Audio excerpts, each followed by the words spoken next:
आमदार डॉक्टर आशिषराव देशमुख यांच्या प्रयत्नांना गडकरींच्या हस्ते बळकटी। कळमेश्वरात उड्डाणपूल व गोंडखैरी फाटा रस्त्याचे भूमिपूजन। प्राप्त माहितीनुसार कळमेश्वर शहराच्या विकासाच्या इतिहासात आजचा दिवस महत्त्वाचा ठरला। दीर्घ प्रतीक्षेनंतर उड्डाणपूल, आरोबी आणि गोंडखैरी फाटा रस्ता हा महत्त्वाकांक्षी प्रकल्पाचा भूमिपूजन सोहळा केंद्रीय मंत्री माननीय नामदार श्री नितीनजी गडकरी यांच्या शुभ हस्ते पार पडला। या यशस्वी प्रकल्पामागे सतत प्रयत्नशील राहिलेल्या आमदार डॉक्टर आशिषराव देशमुख यांचे विशेष कौतुक करण्यात आले। या सोहळ्यास प्रमुख उपस्थितीत महसूल मंत्री तथा पालकमंत्री माननीय नामदार चंद्रशेखरजी बावनकुळे आणि राज्यमंत्री श्री आशिष जयस्वाल सहभागी झाले। कार्यक्रमात उपस्थित होते आमदार श्री कृपालजी तुमाने, माजी आमदार श्री सुधाकरजी कोहड़े, डॉक्टर राजीवजी पोद्दार, श्री मनोहर कुंभारे, माननीय श्री अशोकजी मानकर, माननीय श्री सुधीरजी पारवे, श्री दिनेश ठाकरे, श्री अशोक धोटे, श्री रामरावजी मोवाडे, श्री अरविंद गजभिये, श्री धनराजजी देवके, श्री प्रकाशजी वरुडकर, श्री किशोरजी रेवतकर, श्री आदर्शजी पटले, सौ मीनाताई तायवाडे, श्री रोहित मुसडे, सौ उज्ज्वलाताई बोढारे, सौ स्मृतिताई इखार, सौ प्रगतिताई मंडळ, श्री प्रतीक कोल्हे, श्री प्रमोदजी हत्ती, श्री विकासजी महल्ले, श्री महादेवजी इखार आणि श्री खंडेलवालजी।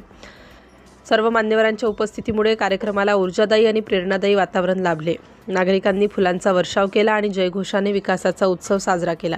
केंद्रीय मंत्री गडकरी यांनी सांगितले की कळमेश्वर सारख्या शहराचा विकास हे माझे ध्येय आहे। वाहतूक, पूल, रस्ते आणि उद्योग यांना चालना देऊन नागरिकांचं जीवनमान सुधारायचं आहे।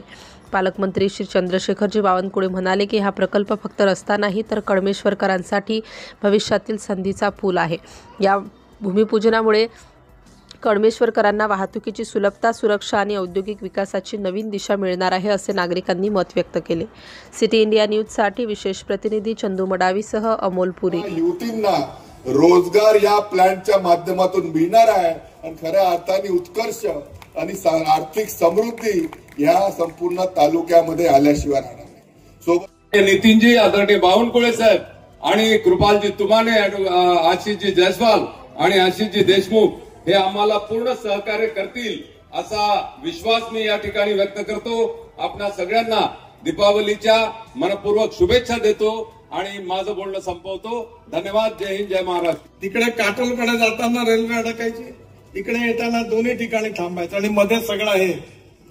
आणि कळमेश्वरला उतरल्यानंतर मग एक लंथन सर्व्हिस होती, लक्षबी ट्रान्सपोर्ट, आणि ती सर्व्हिसची विशेषता ही होती का हात दाखवली का कुठेही थांबायची आणि मग त्यासाठी त्या स्टँडवर बसले राहायचो आणि मग 2-2 तासांनी ती बस यायची आणि कळमेश्वर ते सावनेर प्रायव्हेट बसमधून मग आम्ही दापोड्याला जायचो।